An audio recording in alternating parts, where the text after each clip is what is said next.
sky low and heavy over the plains, turning the dirt road into a ribbon of mud that shimmered beneath the grey light. Thomas Hall was riding the outer fence line when he saw something dark lying near the roadside, half buried in wet dust and rain. At first, he thought it was debris, abandoned bundelay, fallen sack, something the wind had dragged loose from a wagon. But his horse slowed on its own, ears forward, uneasy. Thomas dismounted, boots sinking into the mud, one hand resting near his rifle out of habit rather than fear. As he drew closer, the shape shifted with a weak breath, and his chest tightened. It was a woman, small, broken and unmoving, her dress torn, her skin bruised, her hair matted with blood and rain. One boot was missing, the other barely clung to her foot, and her hands were curled toward her chest, as if trying to protect something invisible. Her face was swollen, unrecognizable at first glance, marked by old bruises beneath the fresh ones, telling a story of suffering that hadn't started that night. Thomas knelt beside her, shrugging off his coat and wrapping it around her shaking body, the rain soaking into his own clothes as if he didn't feel it. That's when he noticed the paper clenched in her stiff fingers. Carefully, gently, he loosened her grip and unfolded the note. The ink was smeared, the edges torn, but the words were still clear enough to read. My name is Eleanor. I was sent west to be a wife. If you find me, please don't send me back. No threats, no accusations, no story, just fear written in ink. Thomas looked down at her face again, at the fragile rise and fall of her chest, and something deep in his chest shifted.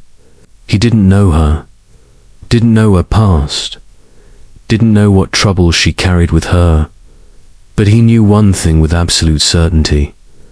Whatever had been done to her, whatever waited behind her, he would not be the man who turned away. He lifted her gently into his arms and whispered words he didn't realize he meant as a promise until they left his mouth.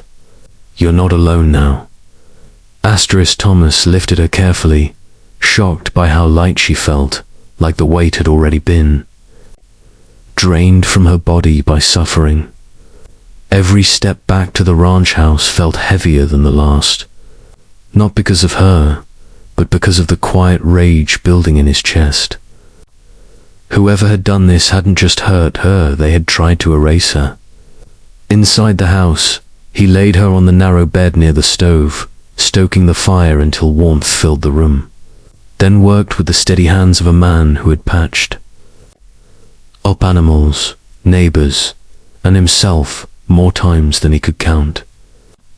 He cleaned mud from her wounds, cut away the ruined dress, and wrapped her in blankets, noticing old bruises beneath the fresh ones, signs that this violence had not been sudden, but ongoing.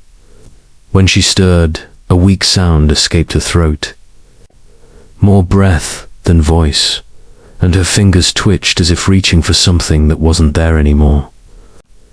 Thomas leaned close, his voice low and firm, not rushing her back from the edge, but anchoring her to something solid. You're safe, he said, even though the word felt fragile in a land like this. As the hours passed, the storm battered the walls while memories stirred in Thomas's mind of the woman he'd once loved and lost to illness, of the loneliness that had settled into his bones since, of promises he'd stopped believing in. When he finally unfolded the note under the lamplight, his jaw tightened. The words were simple, written in a careful hand. My name is Eleanor. I was sent west to be a wife. If you find me, please don't send me back. No explanation, no accusation, just fear pressed into paper. In that moment, Thomas understood something deeply unsettling, that Eleanor had trusted a stranger more than the men who were supposed to protect her. and that trust now rested entirely in his hands. He sat beside her through the night, feeding her water drop by drop, listening to her breathing even out, knowing that by choosing to help her, he was choosing trouble. But when she finally opened her eyes near dawn clouded with pain, yet searching Thomas didn't look away. He met her gaze and spoke the words that would change both their lives forever. "You're not alone now." Eleanor drifted in and out of sleep for 2 days, her body fighting a quiet battle that Thomas could only witness, never control. Fever came and went, leaving her skin burning hot 1 hour and ice cold the next, and each time she stirred, her eyes carried the same startled fear, as if waking itself was dangerous. Thomas stayed close, sleeping in a chair by the bed, rifle within reach, listening for any sound outside that didn't belong to the wind or the creak of the house settling. When Eleanor finally found enough strength to speak, her voice was thin and rough, words scraping out slowly, carefully, as if she feared saying too much might invite punishment. She told him, fragments never, a full story at first. A train ride, west filled with hope and nerves. A man who had written polite letters and promised stability. A town that looked friendly from a distance but felt wrong the moment she arrived. She never described the violence directly. Instead, she spoke of locked doors, of being watched, of being told she owed something she never agreed to give. Thomas didn't interrupt.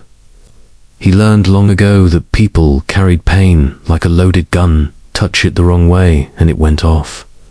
Outside, word began to spread that someone had found a woman near the road. In towns like this, rumors traveled faster. Then truth, and Thomas felt eyes on his land even when no one stood there. A neighbor rode by once, slow and curious, asking casual questions that carried sharp edges underneath. Thomas answered just enough to end the conversation, his tone calm but final. That night, he doubled the lanterns and locked the doors, not out of fear, but resolve. Eleanor noticed. "They'll come looking," she whispered. Thomas nodded. "Then they'll find me." For the first time, something softened in her expression. Not relief exactly, but disbelief that someone might stand between her and the world without asking for anything in return. She began helping where she could, folding cloth, feeding the fire. Small acts meant to prove usefulness, and each time Thomas gently stopped her, reminding her she didn't need to earn safety. That idea seemed harder for her to accept than the pain itself. In quiet moments, Thomas wondered how many people had failed her before she reached his door. How many times she'd learned that survival meant silence. Watching her sit by the window one evening, staring out at the fading light like someone memorizing freedom. Thomas understood that saving her life had been the easy part. The real fight would be keeping it hers. And when hoofbeats echoed faintly in the distance after sunset too steady to be accidental, he rose without a word, checked his rifle, and stood between Eleanor and the door, knowing the choice he'd made was about to be tested by the kind of men who didn't believe. Mercy had a place in the West. The riders arrived just after sunrise, when the land was you eat enough that every hoofbeat carried like a warning across the open plain. Thomas counted 5 of them from the windermen sitting tall in their saddles. Coats clean, expressions hard, the kind who believed numbers alone made them right. Eleanor heard them too. She stiffened, color draining from her face, her hands trembling despite all the strength she had slowly rebuilt. Thomas placed a steady hand on her shoulder, grounding her without a word, then stepped outside before they could knock. The cold morning air felt sharp in his lungs as he stood on the porch, rifle resting casually against the rail, not raised, not hidden. The lead rider spoke first, his voice polite in the way only dangerous men could manage. He said they were looking for a woman who belonged to someone in town, said there had been a misunderstanding, said Thomas would be compensated for his trouble. Thomas listened without interrupting, his gaze steady, his silence doing more work than shouting ever could. When the man finished, Thomas answered simply, "She doesn't belong to anyone." The words landed heavier than a threat. One of the riders laughed, another shifted uneasily, and the leader's smile thinned. He spoke of contracts, of money, exchanged of arrangements that made things lawful. Thomas shook his head. Law and right ain't always the same thing. Eleanor stepped into the doorway then, her presence fragile but unmistakably real. She didn't hide. She didn't beg. She stood behind Thomas, not as property reclaimed, but as a person choosing where to stand. The men looked at her differently. Now not as an idea, not as cargo, but as proof. For a long moment, the world seemed to hold its breath. Thomas knew how this could end. He'd buried friends who stood on principle before, but he also knew something else the men facing him were used to taking what bent easily. Resistance confused them.